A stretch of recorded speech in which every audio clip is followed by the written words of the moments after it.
Salut tout le monde, je voulais vous faire une petite vidéo aujourd'hui pour vous montrer un peu ce que j'emporte avec moi dans mon sac de rando. C'est parti. Alors déjà pour commencer, c'est un sac de randonnée de chez Decathlon, c'est un 30 litres. Pour moi c'est largement suffisant pour de la rando à la journée. Plus petit, je suis pas mal limité.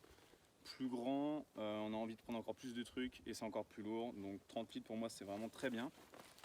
C'est un sac Quechua relativement basique, alors j'ai plus le modèle, relativement basique. Il y a un système, on va rapprocher, un système avec des, je sais même pas comment on appelle ça. On a le dos assez libre quoi, en fait c'est une toile derrière, c'est une toile et derrière il y a deux arceaux métalliques. Du coup on a franchement pas trop mal au dos et pour la transpiration c'est pas trop mal. Un sac avec une petite poche filet devant ou derrière plutôt, idéal pour mettre la carte de randonnée ou 2-3 conneries. Sur chaque côté il y a une grande poche. Hop. Et là où je mets pas mal d'affaires, je vous montrerai après en détail. Sur les côtés de la ceinture ventrale il y a deux poches, ça j'aime vraiment bien. Le serrage est vraiment facile, je vous montrerai aussi après. Il y a vraiment des réglages de partout, la pectorale, bref. Poignée pour le porter, assez logique mais bon, vraiment minimaliste et franchement ça suffit. Une ouverture en haut où je mets vraiment toutes les petites choses facilement accessibles et dont je me sers souvent. Et à l'intérieur, une poche quand même relativement grande qu'on peut ouvrir au-dessus et fermer avec le cordon. Et une grande fermeture qui s'ouvre dans les deux sens sur le côté. Bon, je vais maintenant vous montrer un petit peu ce que je mets à l'intérieur de ce sac. Généralement, c'est vraiment souvent la même chose. Bon là aujourd'hui il fait chaud, vous voyez je suis en short, l'été commence à arriver, il doit faire 24-25 degrés. Bon il y a des choses que j'ai mis dans le sac dont je vais pas forcément me servir là tout de suite en été. Après tout dépend en fonction de la randonnée, c'est sûr que si on monte à 2000-2005 et que ça commence à cailler, on sera bien content d'avoir une doudoune. Bon du coup pour commencer, la carte du coin, là vous voyez derrière moi c'est la Tournette et toutes les montagnes autour du lac d'Annecy. La carte, je la prends pas à chaque fois. J'aime bien avoir une carte dans des endroits où je connais pas forcément bien le coin, ou des fois je connais très bien le coin et j'ai juste envie de m'entraîner un peu à me repérer avec les cartes et ça marche plutôt bien. Donc la carte c'est toujours bon à prendre, hein. S'il n'y a pas de réseau sur le téléphone ou qu'on n'a plus de batterie, ben, on est bien content. J'ai avec moi un petit stick anti-friction, anti-frottement, ça c'est personnel, c'est vraiment en été je transpire pas mal et en fait je suis un peu irrité de temps en temps. Ça c'est un petit truc vraiment sympa, ça fait un peu comme un déodorant à l'ancienne. C'est comme du talc quoi si vous voulez. Mais bon ça c'est personnel. Ensuite, sur le côté, j'ai ma gourde Helicon 100 BPA, donc c'est une gourde d'1 litre. Hein. Rien de spécial. Elle a un gros goulot, donc on peut mettre on peut remplir une rivière, ce qu'on veut. Mais la petite particularité c'est cette pièce que j'ai pas retrouvée sur les autres gourdes un peu de ce modèle là. En fait c'est juste un petit capuchon qui permet de boire ici sans s'en foutre partout, parce que je sais pas si vous voyez la taille du goulot, mais ce genre de bouteille, dès qu'on se la met à la bouche, on s'en fout partout. Donc j'ai trouvé le système vraiment bien, ça vaut genre 1 € la petite coupelle, donc vraiment top. Après c'est une bouteille qui est vraiment résistante, vous pouvez la claquer partout, c'est nickel. 1 litre, je trouve ça vraiment sympa, je ferai peut-être une vidéo sur juste cette gourde là. Bon là j'ai fini. De l'autre côté, ce qui va avec la gourde, j'ai ma paille Life Straw. Alors je m'en sers pas énormément parce que généralement, bon déjà en France il n'y a pas grand chose qui craint. Après il faut quand même faire gaffe aux cours d'eau et aux maladies qui traînent. Donc cette paille là je vous la présente plus, hein. L'avantage de ça et de la paille, eh ben, vous avez compris, c'est que quand j'ai plus d'eau là-dedans, je remplis et je peux filtrer directement via le gros goulot, ce qui n'est pas possible par exemple dans une bouteille d'eau ou dans une gourde avec un tout petit goulot. Ensuite, le truc que tout le monde devrait avoir, un couteau, alors que ce soit n'importe lequel. Bon, pour mon cas c'est un Mora. La lame d'ailleurs est un peu dégueulasse, il faudrait que je l'entretienne un peu mieux. J'ai un peu custom le Mora pour avoir une meilleure prise en main avec des chambres à air. Donc là vraiment il glisse pas des mains. Franchement c'est vraiment un bon couteau. Après bon Mora, j'ai envie de dire on les présente plus. L'étui est vraiment sympa, on peut le foutre à la ceinture. Bon, sincèrement, je préfère l'avoir dans le sac. On est en France, sinon on nous prend un peu pour des cow-boys. Mais après, c'est vrai que quand on est en bushcraft et qu'on en a vraiment rien à foutre et qu'on croise personne, franchement, c'est top. Ensuite, dans mes petites poches ventrales, j'ai toujours un peu de bouffe. Bon, là, j'ai la clé de ma bagnole, mais sinon, j'ai voilà, quelques pâtes de fruits, un peu de tous les goûts. Ça dépanne toujours bien quand on a un coup de mou, ou même quand on a juste faim, en fait, hein, tout simplement. De l'autre côté, une autre pâte de fruits, un petit bon bec, un paquet de mouchoirs. Ça, c'est pareil, ça sert toujours, hein. On se coupe n'importe quoi, t'as envie de te moucher, bref, hein. Je sais pas vous montrer à quoi ça sert un mouchoir. Ensuite, on va passer à la petite poche du dessus où c'est vraiment le fourre-tout. Alors déjà, sur tous mes sacs, y compris mon sac d'Alpi, j'ai toujours un sifflet. Je trouve que c'est super important de se signaler si jamais, je sais pas moi, on se pète la jambe dans un trou, il n'y a pas de réseau, on n'arrive pas à sortir d'un endroit, on veut signaler un danger à quelqu'un qui est super loin, qui ne nous entend pas. Un bon coup de sifflet, là je peux vous dire que celui-là, si j'en mets un coup, on m'entend à 500 mètres. Hein. Donc je l'ai accroché directement à la petite fermeture du sac, du coup il peut jamais se barrer. Alors le top, maintenant Decathlon fait ça, c'est que la fermeture pectorale, il y a un sifflet ici. Sur les nouveaux sacs, je trouve ça vraiment cool et sincèrement ils devraient faire ça sur tous les sacs. Mais bon, sur le mien j'en ai pas, alors ça se rachète, bon je vais pas en racheter un exprès. J'ai déjà un sifflet, c'est pas non plus le truc dont on se sert tous les jours. Mais voilà, il a le mérite d'être là dans mon sac, ça pèse que dalle et ça peut être pas mal. Bon, mon portefeuille, hein, avec la petite carte de fidélité Decathlon, pas de placement de produit, mais c'est comme si. Ensuite, qu'est-ce que j'ai? Un tour de cou, un bœuf, si vous voulez. Bon, c'est pas un bœuf, c'est un Smith, mais un tour de cou. Franchement, depuis que je l'ai, c'est vraiment le truc le plus génial de la Terre. Ça sert en tant que bonnet, en tant que tour de cou, vous pouvez vous le mettre au poignet. Si ça évite d'avoir la crève, bah écoutez, hein, hop. Qu'est-ce que j'ai d'autre? Ma lampe frontale. Alors en rando à la journée, sincèrement, on n'en a pas besoin souvent, mais il m'est arrivé quand même quelques fois où je rentrais de randonnée. Viens là, Pégase. Allez, viens. Il m'arrivait de rentrer de randonnée vraiment tard le soir et c'est vraiment un truc que j'adore. J'aime bien partir en début d'après-midi et rentrer vers 22h, 23h. Donc bah, vous imaginez bien que vers 22, 23, il fait nuit noire. Et revenir de randonnée à la frontale, c'est vraiment un truc cool. Donc là, j'ai la frontale de chez Decathlon, le modèle haut de gamme, là, la jaune, la Trek 900, je crois, avec la batterie et le petit accessoire en plus pour mettre des piles de rechange. Donc c'est vraiment bien. J'ai toujours les deux sur moi. Donc quand la batterie est morte, ce qui m'arrive vraiment jamais, mais admettons qu'on en ait besoin, je sais pas, pour faire de la spéléo ou quoi, j'ai en plus des piles et ça, bon, voilà. C'est toujours en plus. Ensuite, un paquet de mouchoirs en plus. Ça c'est pareil, ça pèse rien et ça sert bien. Qu'est-ce que j'ai d'autre? J'ai un câble de téléphone et une batterie nomade. Voilà, c'est une 10 000 mAh, donc autant vous dire que je peux recharger quand même 4-5 fois mon téléphone. Je la prends pas à chaque fois, là je l'ai prise pour la vidéo parce que je vais sûrement bouffer beaucoup de batterie en filmant. C'est pas très lourd, ça prend quand même un petit peu de place, la taille d'un téléphone quoi. Mais bon, quand on est en rando et que le téléphone cherche du réseau toute la journée parce qu'on est dans un coin où il n'y en a pas, ça bouffe beaucoup de batterie et du coup on peut être amené à s'en servir et plus avoir de batterie. Bon, c'est toujours du plus. Qu'est-ce que j'ai d'autre? Bon, j'ai encore quelques conneries, mais c'était plus pour le tournage de la vidéo. J'ai un bandage israélien qui est déjà pré-ouvert du plastique. Pourquoi il est déjà pré-ouvert? Parce que si vous êtes amené à vous en servir, bah écoutez, je vous conseille de vous entraîner avant. C'est-à-dire que déjà ouvrir le plastique, à le sortir du truc, à l'ouvrir, à l'étendre, vous perdez 1 minute tellement c'est bien compressé sous vide, etc. Donc moi qu'est-ce que j'ai fait? Je l'ai ouvert, j'ai mis 4 pauvres élastiques qu'on peut enlever en 1 seconde, il est prêt à l'emploi, donc je me suis déjà un petit peu entraîné à sec sur mon bras ou le bras de ma copine, mais le chien s'éclate avec sa balle. Et gaz! Mais je le mets dans un ziploc qui est propre.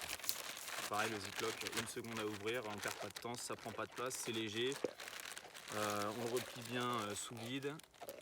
Et du coup, en cas de vraiment grosse coupure où on a besoin d'un pansement compressif, je pense que c'est le mieux. J'en ai un aussi dans ma bagnole, il faudrait que je fasse une vidéo sur mon kit voiture entre guillemets. Je pense que c'est le truc dont que tout le monde devrait avoir, peut-être pas sur soi toute la journée, mais pas loin. Ça peut sauver des vies, ça peut vous sauver la vie.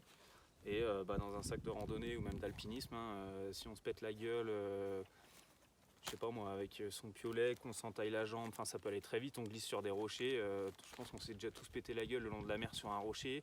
Les rochers ça coupe. Voilà. Bon, c'en est fini pour ici. Je vais ranger ça. Hop. Ensuite, la grosse poche, elle s'ouvre avec les deux fermetures. Bon, après, je vous présente pas le sac, c'est plus le contenu. Le sac, chacun a le sien, on s'en fout. Qu'est-ce que j'ai dans mon sac? Alors, en randonnée, j'aime bien avoir ma paire de jumelles. Jumelles, rien de plus classique. D'ailleurs, tout à l'heure, j'étais en train d'installer le matos. Je vois que le chien dresse ses deux oreilles et commence à foncer. Il y avait un chamois juste derrière moi. Je l'avais même pas vu. J'écoutais pas trop, il était au loin là-bas. Donc toujours sympa pour observer les animaux. Moi j'adore la nature et tout, donc les jumelles c'est un peu la base. Qu'est-ce que j'ai d'autre? Truc tout léger, un coupe-vent. Marque Decathlon aussi, je leur fais pas de pub, même si c'est des très bons produits. Plein de gens sont pas d'accord, mais je m'en branle. Petit coupe-vent à 20 balles, ça pèse rien, ça prend voilà, 2 paquets de mouchoirs, allez 3. Quand ça caille un peu ou que le vent arrive le soir, ça tient pas chaud, mais bon, ça coupe du vent, c'est quand même pas mal. Il fait plutôt bien son job. J'en suis encore servi il y a 2 jours alors que il fait 25 degrés la journée. Quand le soleil commence un peu à se barrer et que vous redescendez de votre montagne, ça fait toujours plaisir. Ensuite, là aujourd'hui ils annoncent pas de pluie pour quasiment toute la semaine, donc théoriquement je l'aurais pas prise, mais c'est la Gore-Tex. Gore-Tex The North Face. Je pense que je ferai une vidéo dédiée sur cette veste là pour vous la présenter. C'est vraiment une très bonne veste. Bon, je vais pas vous présenter le Gore-Tex, je pense que tous les randonneurs commencent à connaître ce que c'est. C'est une veste qui coûte quand même cher, comme toutes les vestes Gore-Tex. Par contre, la différence avec n'importe quelle autre, c'est que quand il flotte vraiment, vous êtes au sec. Et en randonnée, quand vous commencez à être mouillé, je peux vous dire que la sortie commence à être très longue. Enfin, peut être très longue.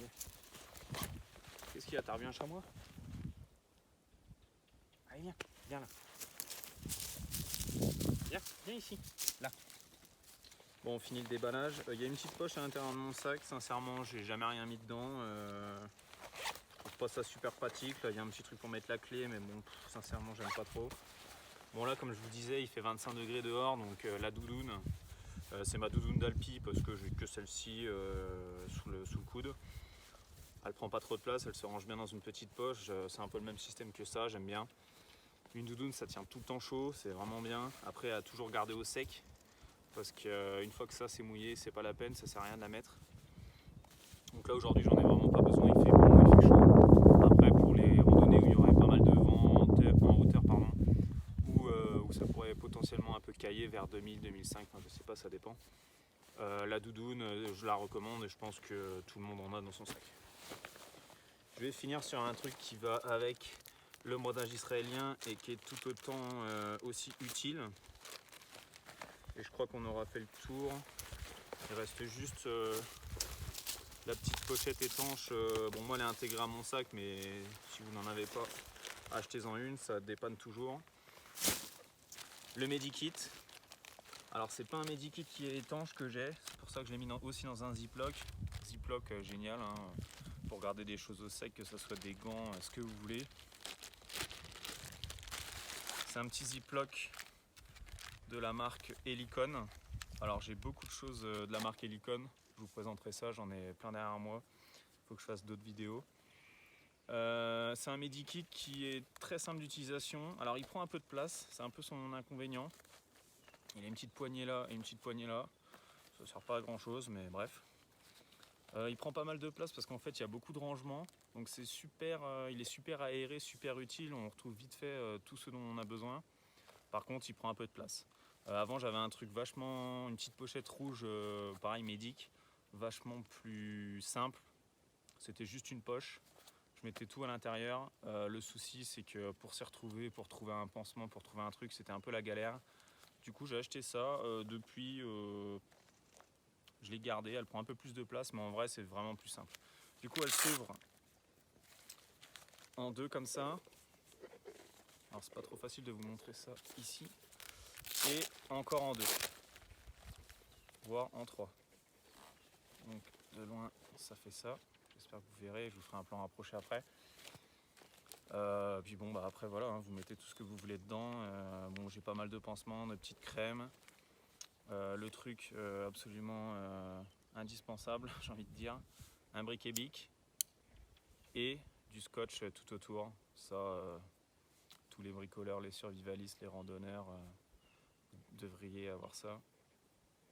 Le scotch, ça sert à un million de trucs, à réparer, je sais pas, une bouteille, ma doudoune, un sac craqué, votre fermeture qui est pétée, vous pouvez scotcher le tour de votre sac, je sais pas, bref, ça pèse rien. C'est dans le Medikit. Le Medikit, j'ai toujours avec moi en randonnée ou en alpi ou en ce que vous voulez, donc je sais toujours que j'ai un briquet.